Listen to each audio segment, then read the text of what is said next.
Chapter 7. Psychological Malnutrition. You can survive a long time without love. You can build routines, go to work, even laugh at the right moments. But like a body living on junk food, the mind eventually begins to weaken when it's deprived of the nutrients it was designed to receive. That is what I call psychological malnutrition, the emotional equivalent of starvation in a world full of noise. It's not the absence of people. It's the absence of nourishment within connection. The body keeps the score, and so does the heart. Medical science has long known that malnutrition in childhood stunts growth, weakens immunity, and shortens lifespan. What we're only beginning to understand is that emotional malnutrition does the same, not to the bones but to the spirit. A human being fed on criticism instead of care, control instead of compassion, and silence instead of safety develops psychological scurvy, brittle self-esteem, inflamed anxiety, and fragile hope. Just like a body deprived of vitamins, the psyche deprived of affection and affirmation can't synthesize the chemicals that make resilience possible. The nutrients of connection. In every healthy emotional system, family, friendship, community, 5 primary nutrients sustain psychological well-being. They can't be replaced by technology, money, or medication. Each fulfills a specific biological and social function. Emotional nutrient.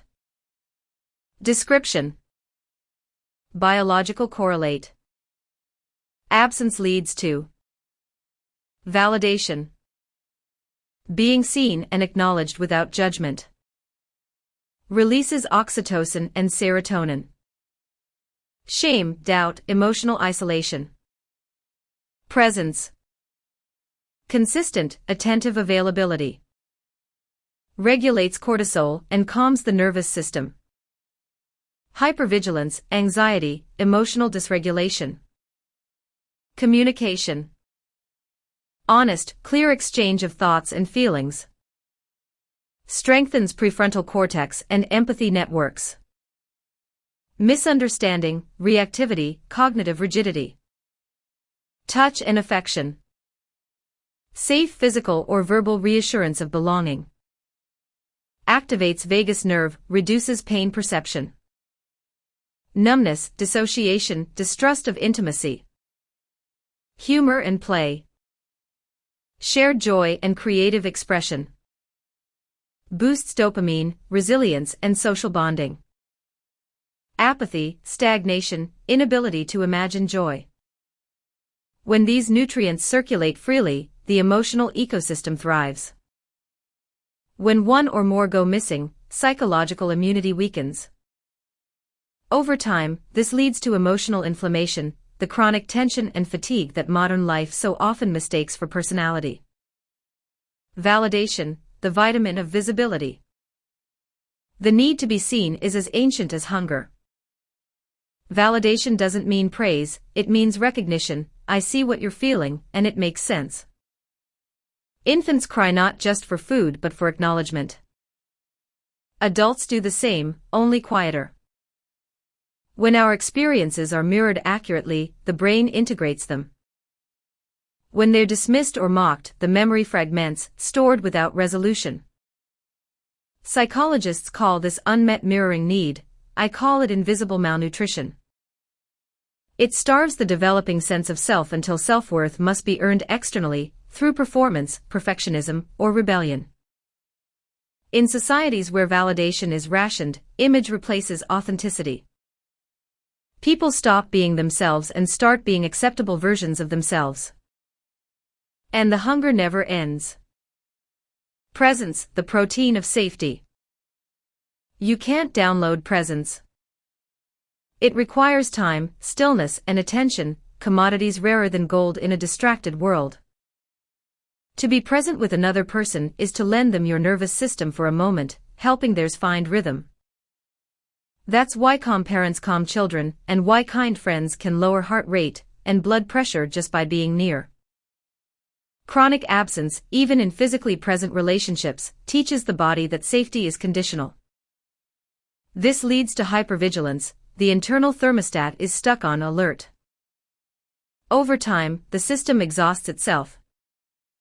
Presence, then, is not just comfort, it's regulation. Without it, we live in a state of perpetual fight or flight, mistaking tension for normalcy. Communication, the oxygen of connection. Healthy communication is not just talking, it's translating emotion into shared understanding. When families or societies stop communicating honestly, emotional oxygen thins. People suffocate in politeness or explode in panic. The brain's language centers are directly linked to its emotional processing regions. When we articulate our experiences in words, art, or music, we metabolize them.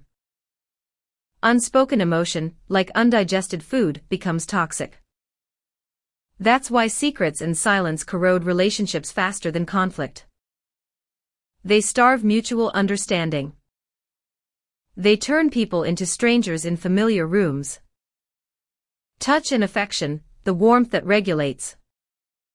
Humans are wired for touch. Skin-to-skin contact releases oxytocin, stabilizes heart rate, and reduces stress hormones. It says, you belong to a body of others. But in many modern or trauma-affected families, touch becomes absent, unsafe, or transactional. The result is a generation of people who can have sex but not intimacy, conversation but not connection. Emotional hunger often disguises itself as physical craving.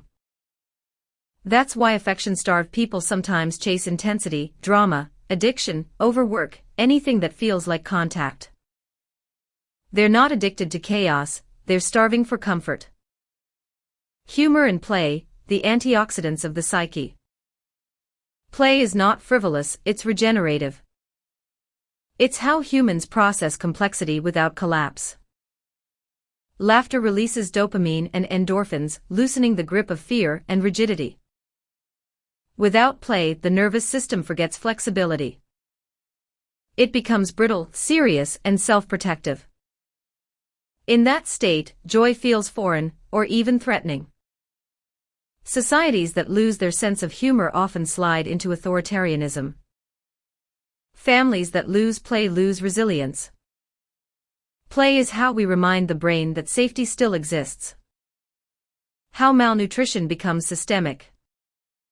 Psychological malnutrition rarely ends with the individual. Emotionally deprived people often create emotionally deprived institutions. Leaders raised on control reproduce it in governance. Teachers raised on silence replicate it in classrooms. Corporations run by emotionally stunted executives design workplaces that value compliance over creativity. The pattern spreads like a deficiency in a population, invisible, devastating, and self-perpetuating. That's why social progress requires not only economic reform but emotional literacy, policies and cultures that feed the human spirit as intentionally as the body. The symptoms of a starving society. If we were doctors diagnosing a nation's emotional health, we'd find the following symptoms everywhere. Information obesity but emotional starvation, we consume data, not connection. Productivity addiction, working harder to fill a void that only belonging can satisfy. Polarization, anger as the only socially acceptable form of vulnerability. Addiction and escapism, self-medication for the ache of invisibility. Loss of curiosity, a mind too undernourished to explore beyond its fears. These aren't moral failings, they're malnutrition signs. We are creatures built to feed one another emotionally, and we've forgotten the recipe. Refeeding the starved mind. Just as a body recovering from starvation must reintroduce food slowly and safely, the mind recovering from neglect needs gradual renourishment. Start with microvalidation. Small, truthful acknowledgments of effort or pain. Create presence rituals. Shared meals, no phone conversations, check-ins. Revive curiosity. Ask questions you don't know the answers to. Relearn affection. Safe touch, kind words, gentle humor. Reclaim play. Creative projects, community games, moments of silliness. Over time, the nervous system relearns fullness. Joy no longer feels like danger. Connection stops feeling like work. That's the refeeding process, the slow return of psychological appetite. Closing reflection. When people say society is sick, they often mean morally or politically. But beneath those symptoms lies something simpler: we are malnourished. We've mistaken stimulation for sustenance, attention for affection, performance for presence. But deep down, the human heart still knows what it needs: to be seen, soothed, understood, touched, and invited to laugh. The cure for psychological malnutrition is not complex. It's compassion, practiced daily, until the world remembers how to feed each other again. End of Chapter 7, Psychological Malnutrition. This is where the work shifts from diagnosis to rehabilitation, showing that recovery from emotional neglect is not only possible but scientifically and spiritually grounded. Chapter 8. The Reconditioning Process.